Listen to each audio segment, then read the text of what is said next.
Ripartiamo dalla voce, il podcast della Federazione Italiana Teatro Amatori. La magia delle voci.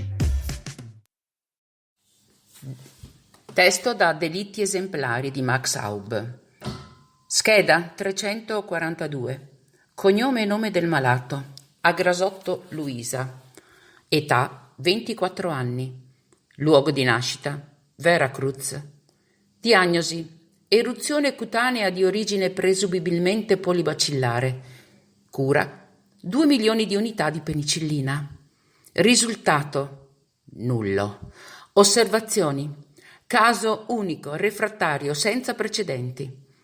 Dopo il 15° giorno cominciai a seccarmi. La diagnosi era chiarissima, non ci potevano essere dubbi. Dopo il fallimento della penicillina provai invano ogni sorta di medicinali. Non sapevo più a cosa attaccarmi. Mi lambiccai il cervello per settimane e settimane, finché le somministrai una dose di cianuro di potassio. La pazienza, anche con i pazienti, ha un limite.